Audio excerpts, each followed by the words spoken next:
좋은 아침입니다. 하나님의 말씀과 오늘 다시 시작. 안녕하세요. 김배강 목사입니다. 오늘 아침 함께 묵상할 말씀은 고린도후서 4에서 6장까지 말씀입니다. 중심 구절은 고린도후서 4장 16에서 18절입니다. 그러므로 우리가 낙심하지 아니하노니 우리의 겉사람은 낡아지나 우리의 속사람은 날로 새로워지도다. 우리가 잠시 받는 환난에 경한 것이 지극히 크고 영원한 영광에 중한 것을 우리에게 이루게 하느니 우리가 주목하는 것은 보이는 것이 아니요 보이지 않는 것이니 보이는 것은 잠깐이요 보이지 않는 것은 영원함이라. 아멘. 고린도후서 4장에서 사도 바울은 순간적인 고난과 영원한 영광, 현재의 고난과 장래의 영광을 대조적으로 묘사하고 있습니다. 거짓 사도들은 바울의 사도직을 무시하고 온갖 환난이 바울에게 엄습해오지만 그것을 두려워하지 않는 이유는 장차 나타날 영원한 영광을 기대하기 때문이라고 말합니다. 바울은 이것을 질그릇에 담긴 보화의 비밀이라고 표현합니다. 자신은 마치 질그릇과 같아서 날마다 깨어지고 부서지며 죽음에 직면하지만 자신에게는 살아있는 복음의 능력이 나타나고 있음을 바울은 고백하고 있습니다. 4장은 크게 두 부분으로 나뉩니다. 첫째 단락은 자신의 사도직의 영광을 계속해서 변호하는 바울에 대한 내용. 둘째 단락에서는 고난을 통해 성도들이 참여하게 될 영원한 영광에 관하여 언급하고 있습니다. 바울은 5장에서도 4장에서 시작된 해설을 계속해 나갑니다. 일시적인 것과 영원한 것, 보이는 것과 보이지 않는 것에 대비해 가는 논증을 통해 그리스도인들이 바라봐야 할 영원한 세계를 이야기합니다. 5장에서 등장하는 중요한 주제는 부활인데 바울은 부활이란 죽음이 지배하는 옛 존재를 벗어버리고 하나님의 종말론적인 새 창조를 경험하는 것으로 이해하고 있습니다. 그리고 후반부에서는 하나님께로부터 부여받은 화해의 직분에 관하여 자세히 논의하고 있습니다. 본장의 내용은 크게 두 부분으로 나뉠 수 있습니다.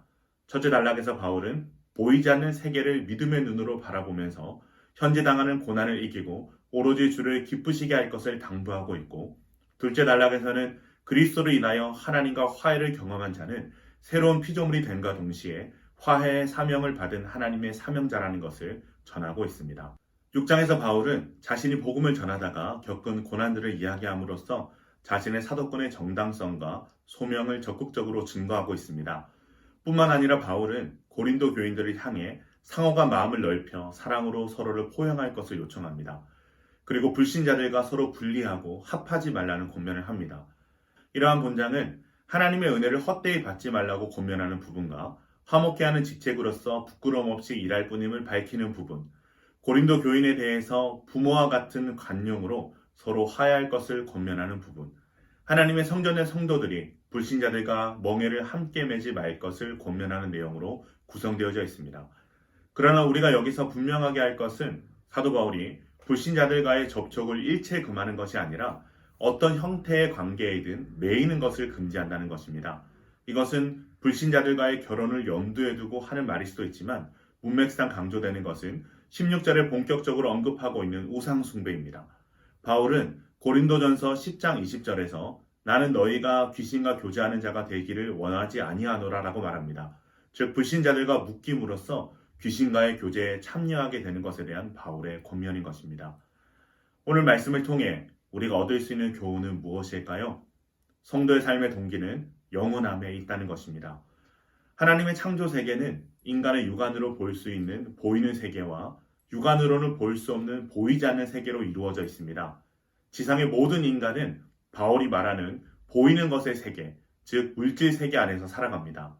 더 나아가 이 모든 물질 세계를 바라보는 것도 아닌 자신이 보는 지극히 작은 한 부분만을 보고 인식하며 살아간다는 것입니다. 그러나 바울이 말하는 보이지 않는 것의 세계는 영이신 하나님이 통치하시는 영원한 영적 세계로서 보이는 물질 세계보다 훨씬 더 크고 광활한 세계입니다. 물질 세계에서는 하나님이 정하신 시작과 끝이 있지만 눈에 보이지 않는 하나님의 영적 세계는 영원히 존재합니다. 그렇게 우리의 겉사람은 보이는 물질 세계에 속해 있지만 그리스도 안에서 거듭난 우리의 속사람은 보이지 않는 영원한 하나님의 세계를 바라보며 나아가는 것입니다. 성도는 유한한 물질 세계 속에서 보이지 않는 영원한 하나님의 나라를 위해 살아가는 사람들입니다. 그렇게 성도는 하나님이 예비하신 것을 계속해서 사모하며 탄식하는 사람들이어야만 합니다. 사도 바울은 우리에게 단순히 그리스도인이 된 것만으로 자기 만족과 영적 도취에 빠져있지 말고 계속해서 속사람이 새로워지는 영원함을 향한 갈망과 탄식 가운데 살아가라고 권면합니다. 그리고 그것이 유한한 현실 세계가 전부가 아닌 것처럼 살아갈 수 있는 거룩한 동기라는 것을 우리에게 전해주고 있습니다. 사랑하는 기쁨 가정 여러분, 성도로서 거룩한 삶을 살아내는 것에 대한 동기부여가 우리 가운데 있습니까?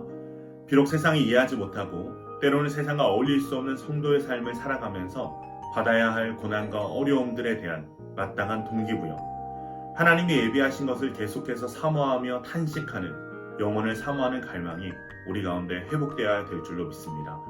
그래서 이 땅에서의 우리의 삶이 겉사람은 날마다 낡아지지만 날마다 속사람은 새로워짐으로 영원한 하나님의 나라로 한 걸음 한 걸음 더 다가가게 되는 저와 여러분의 삶이 되기를 축원합니다.